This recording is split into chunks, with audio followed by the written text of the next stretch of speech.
अगली बड़ी खबर जम्मू कश्मीर से, जहां जम्मू कश्मीर में अमित शाह का बड़ा बयान सामने आया है। अमित शाह ने विपक्ष पर जमकर हमला बोला है। विपक्ष की सरकार बनी तो फिर आतंकवाद आएगा, ऐसा अमित शाह यहां पर कह रहे हैं। तो जब तक शांति नहीं, पाक से बातचीत नहीं, ये भी अडिग अपने फैसले पर। भारतीय जनता पार्टी और अमित शाह ने यह स्टैंड अपना क्लियर कर दिया है। जब तक शांति नहीं होगी, पाकिस्तान से बातचीत नहीं होगी, जो कि कई पार्टियों के एजेंडे में शामिल है। जम्मू कश्मीर को अंधकार में धकेलना चाहती है कांग्रेस। ये 370 के बाद वाला चुनाव है। अमित शाह ने पुनः ये याद दिलाया जम्मू में, और घाटी में एक संविधान और एक निशान चलता है। तो 370 हटने के बाद आपको बताएं, देश के गृहमंत्री अमित शाह जम्मू कश्मीर के दौरे पर हैं। इस दौरान उन्होंने जम्मू के प्लौरा में रैली को संबोधित किया। उन्होंने कहा कि यह संयोग ही है कि जम्मू कश्मीर में पहला चुनावी सम्मेलन गणेश चतुर्थी के दिन शुरू हो रहा है, और हम सभी मानते हैं कि विघ्नहर्ता यात्राओं के सभी विघ्न का हरण करते हैं। मैं देशवासियों को गणेश चतुर्थी की बधाई, शुभकामनाएं देता हूं।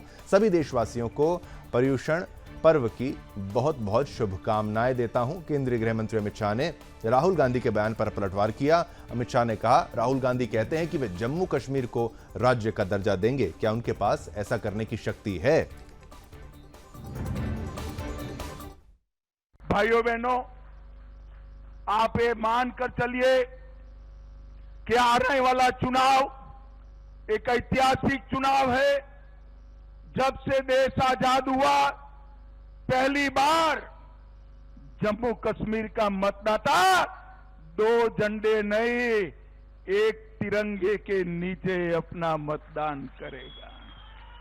पहली बार 2 संविधान नहीं, भारत के संविधान जिसको बाबा साहेब आम्बेडकर ने बनाया, इसके नीचे हमारा वोटिंग होने जा रहा है। और पहली बार अभी इस पूरे जम्मू कश्मीर सूबे में कभी प्रधानमंत्री नहीं बैठ सकता।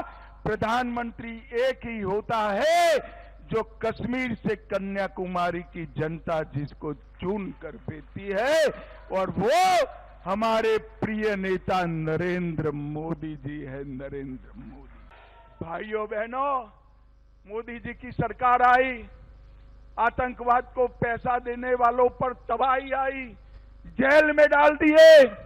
वो कहते हैं फिर से एलओसी का ट्रेड हम शुरू करेंगे।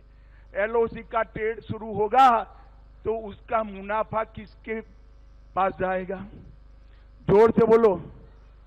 उनका मुनाफा सीधा आतंक के काम में होगा। ये करना चाहिए क्या? आप सहमत हो क्या? वो कहते हैं हम पाकिस्तान से बात करेंगे।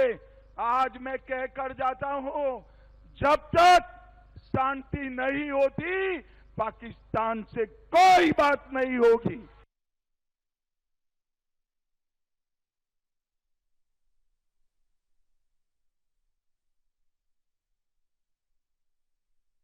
आगे बढ़ते हैं, अगली खबर का रुख करते हैं। कांग्रेस ने बजरंग पुनिया को किसान प्रकोष्ठ का राष्ट्रीय कार्यकारी अध्यक्ष, तो वहीं विनेश फोगाट को हरियाणा विधानसभा चुनाव में पार्टी का उम्मीदवार बनाया है। वहीं आपको बता दें कि कांग्रेस में शामिल होने के बाद बजरंग पुनिया ने कहा कि हम कांग्रेस के साथ हमेशा रहेंगे। हमारे शामिल होने से बिल्कुल पार्टी को मजबूती मिलेगी, क्योंकि हमने गलत चीजों के खिलाफ है आवाज उठाई है। हर देशवासी का अधिकार है कि वह गलत चीजों के खिलाफ आवाज उठाए, और मैं अपने आप को भाग्यशाली मानता हूं कि मैं ऐसी पार्टी में शामिल हूं जो हमेशा अन्याय के खिलाफ लड़ रही है। वहीं पूर्व लोकसभा मंत्री बृजभूषण शरण सिंह ने बजरंग पुनिया और विनेश फोगाट के कांग्रेस में शामिल होने पर कहा कि जब 18 जनवरी 2023 को जब जंतर मंतर पर विरोध प्रदर्शन शुरू हुआ, तो मैंने कहा था कि ये खिलाड़ियों का आंदोलन नहीं है, इसके पीछे कांग्रेस है, खासकर भूपिंदर हुड्डा, दीपेंद्र हुड्डा, प्रियंका, राहुल, ये कांग्रेस का आंदोलन है। और आज ये बात सच साबित हो गई है। इस पूरे आंदोलन में मेरे खिलाफ जो साजिश हुई, बृजभूषण शरण सिंह ये कह रहे हैं, उसमें कांग्रेस शामिल थी और भूपिंदर हुड्डा इसका नेतृत्व कर रहे थे।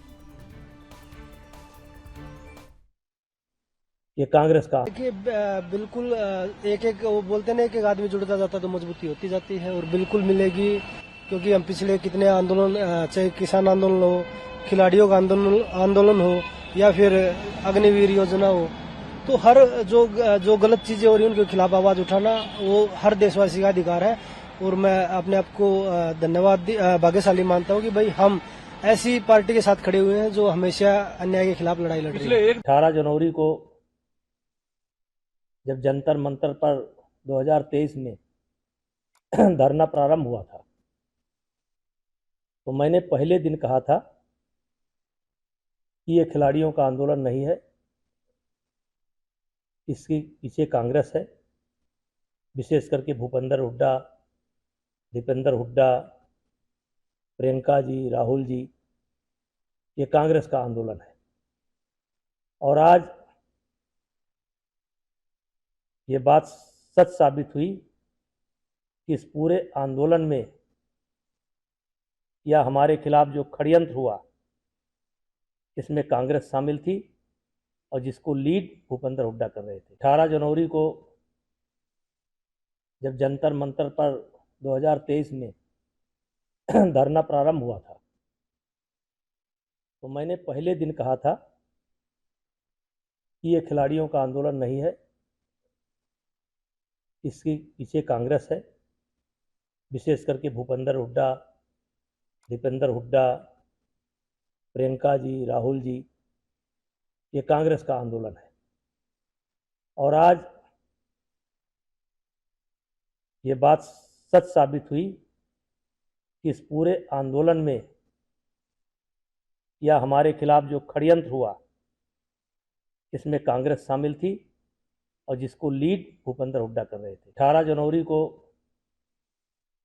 जब जंतर मंतर पर 2023 में धरना, ये आपने यहाँ पर बृजभूषण शरण सिंह को सुना, वो अपनी बात कह रहे थे कि भाई मैंने पहले ही कहा था ये कांग्रेस का आंदोलन है और इस पर मुहर अब लगती है, इनके द्वारा कहा गया। जैसी खबर आपको हम है वो, ये खबर एमपी के इंदौर की है, जहां एक जिहादी ने हिंदू लड़की के साथ सामूहिक दुष्कर्म की वारदात को अंजाम दिया है। इंदौर के मल्हारगंज थाना क्षेत्र में रहने वाली सोशल मीडिया इन्फ्लुएंसर के साथ गैंगरेप होने का मामला सामने आया, जिसमें पीड़िता के द्वारा मल्हारगंज थाने पहुंचकर शिकायत दर्ज कराई गई है, जिसमें पीड़िता के द्वारा दिए गए बयान में बताया गया कि वह अपने दोस्त जुनैद के साथ रील बनाने के लिए खुड़ैल क्षेत्र में गई थी, जहां पर जुनैद ने रील बनाने के लिए अपने दो दोस्तों को बुलाया, जिनका नाम इस्लामुद्दीन और रिजवान बताया जा रहा है, जिन्होंने रील बनाने के बाद जुनैद पर हमला कर उसे बेहोश कर दिया और सोशल मीडिया इन्फ्लुएंसर के साथ दोनों ही युवकों ने दुष्कर्म किया है। वहीं इस मामले में मल्हारगंज पुलिस के द्वारा मामला दर्ज कर आगे की कार्रवाई के लिए आगे जो है एक्शन शुरू हो चुका है। खुड़ैल पुलिस को जांच सौंप दी गई है।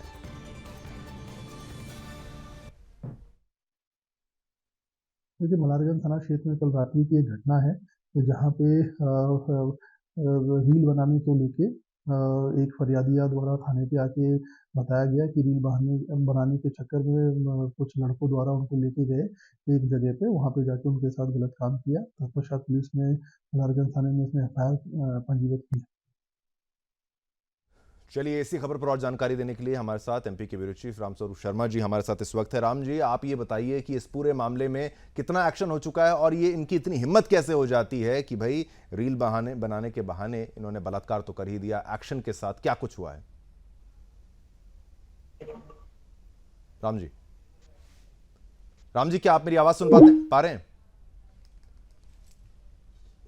चलिए, ये पूरा जो घटनाक्रम है, ये मध्य प्रदेश की बात हम कर रहे हैं। मल्हारगंज की ये घटना है जहां पर सोशल मीडिया इन्फ्लुएंसर के साथ रील बनाने के बहाने इस्लामुद्दीन और रिजवान ने दुष्कर्म किया है। जुनैद ने साजिश के तहत दोस्तों से ये दुष्कर्म कराया था, दोस्ती का बहाना और उसके बाद रेप करना, ये षड्यंत्र। बार बार हम कह रहे हैं, एक पैंतरा नहीं है इनके पास, इन जिहादियों के पास हजारों पैंतरे हैं महिलाओं के साथ अभद्रता करने के, और उसका एक और नया उदाहरण ये आपके सामने।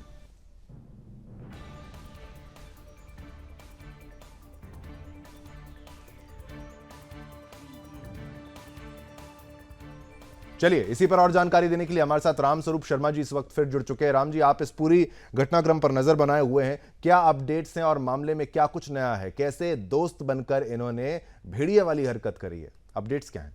बहुत बहुत धन्यवाद शुभम रत्नाकर जी, आपको बहुत थैंक यू। आप ऐसी सत्र की तरह बहुत गंभीर टॉपिक समझा लेते हैं। देखिए, मैं आपको बता दूं, ये मध्य प्रदेश के इंदौर पे खुड़ैल एक ग्रामीण इलाका है, ये वहां का मामला है। और जो एक जिहादी है उसके संपर्क में ये युवती आती है। सुदर्शन न्यूज ये दावा करता है कि उस जिहादी से बलात्कारियों के कहीं न कहीं गहरे संबंध रहे हैं और एक बड़े षड्यंत्र इसके पीछे हो सकता है कि वो जिहादी उस युवती को वहां रील बनाने के लिए बातों पे लगा कर ले गया, जहां पहले से उसके 2 दोस्त इंतजार कर रहे थे। उन 2 दोस्तों ने उसके ऊपर, उसके साथ में जो एक जिहादी था, उसके ऊपर पत्थरों से हमला किया और वो बताया जाता है कि बेहोश हो गया। अब ये पुष्ट नहीं है कि वो बेहोश हुआ या बेहोशी का उसने ड्रामा किया, क्योंकि जब भी कहीं बलात्कार की या लव जिहाद की कोई बात सामने आती है, तो कहीं न कहीं उसका जो असली मुखौटा होता है, वो धोखेबाजी का होता है। जिहादी कहीं न कहीं सबसे बड़ा उनका जो हथियार होता है, वो धोखेबाजी होता है। और मुझे लगता है कि इसी हथियार का उपयोग करते हुए इन 2 युवकों ने बारी-बारी से उस युवती के साथ गैंग रेप किया और स्थिति ये हो गई कि उसके साथ मारपीट हुई थी। पहले भी उसको मारा पीटा, उसके बाद में भी उसको मारा पीटा। जब वहां से बचकर वो भागने में सफल हुई वो युवती, उसके बाद उसने थाना मल्हारगंज में ये पहली प्राथमिकी दर्ज कराई और हिंदू संगठनों के दबाव के बाद और मीडिया के हस्तक्षेप के बाद में मल्हारगंज पुलिस ने उस पूरे मामले को दर्ज किया है और 2 जिहादियों को फिलहाल गिरफ्तार किया है, उनसे पूछताछ की गई और उन्हें बलात्कार की और मारपीट की धाराओं में जेल भेजा गया है। लेकिन सबसे बड़ी बात यह है कि सवाल केवल मल्हारगंज थाना क्षेत्र के इंदौर के इस मामले का नहीं है। मध्य प्रदेश से एक हफ्ते में सप्ताह भर में ऐसी 5-7 खबरें निकल कर आती है, न केवल मध्य प्रदेश सरकार को बल्कि केंद्र सरकार को, और संविधान में भी ऐसी कोई बड़ी सुधार की किसी तरह की आवश्यकता है जिसके बाद में जिहादियों की जो इस तरह की जो कायराना हरकत है उस पर नकेल लगाई जा सके। सबसे ज्यादा ये है कि ये दोस्ती का और एक इमोशनल ब्लैकमेल करते हैं, इमोशनल फायदा उठाते हैं। जितने भी ज्यादा जो लव जिहाद के मामले होते हैं या बलात्कार के मामले होते हैं, उनमें बाद में यही खुलासा होता है कि युवती को बातों में फंसाया गया, उसका शोषण किया गया, फिर उसका वीडियो बनाया गया, फिर उसे ब्लैकमेल किया गया। तो ये जो इंदौर की कहानी है, लगभग ये भी इसी तरह की हो सकती है। बिल्कुल बिल्कुल रामस्वरूप जी, बहुत बहुत धन्यवाद, आपने इस पूरी जानकारी को हम तक पहुंचाया। चलिए बात करेंगे हिमाचल प्रदेश की, जहां अवैध मस्जिद का मामला गरमाया हुआ है। आज मामले में सुनवाई हुई, लेकिन मामले में कोई फैसला नहीं आया और अगली सुनवाई 5 अक्टूबर को होगी। सुनवाई के दौरान मस्जिद कमेटी के पक्षकार लतीफ अवैध मस्जिद के निर्माण से जुड़ा कोई रिकॉर्ड पेश नहीं कर पाया। मस्जिद के निर्माण के लिए पैसा कहां से आया, किसके खाते में आया, इससे जुड़ा कोई भी साक्ष्य मस्जिद कमेटी के लोग पेश नहीं कर पाए। आयुक्त की अदालत ने निगम के जेई को आदेश दिए कि वो मौके पर निर्माण संबंधी रिपोर्ट तैयार करें और कोर्ट में पेश करें। वहीं अब इस पूरे मामले पर देश में राजनीति तेज है। हिमाचल के मंत्री ने इस मुद्दे को विधानसभा में उठाया था तो विपक्षी दलों के अन्य नेता राज्य सरकार के मंत्री पर ही सवाल उठाने लगे और अपनी ही पार्टी के नेता को बीजेपी वाला बताने लगे। ओवैसी ने मंत्री अनिरुद्ध सिंह पर बीजेपी की भाषा बोलने का तो आरोप लगाया ही था। इसके बाद इस अवैध मस्जिद को हटाने के लिए प्रदेश के लोग सड़कों पर उतर आए हैं और जोरदार विरोध प्रदर्शन जो है वो किया जा रहा है।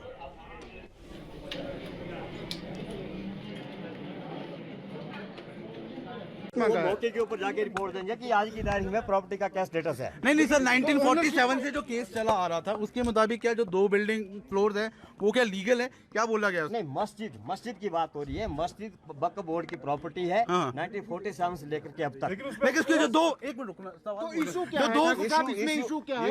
ऊपर वाली फ्लोर का है, ऊपर वाली स्टोरेज का है। इशू वो है, इशू है कि वो कंस्ट्रक्शन के लिए परमिशन, ओनरशिप का कोई इशू नहीं है। ओनरशिप का इशू कोई नहीं है। नहीं, जो 4 फ्लोर बने हैं उसमें से कितने लीगल है, कितने इलीगल, उसमें क्या वो जे रिपोर्ट देगा, उसका हम रिप्लाई फाइल करेंगे। कब?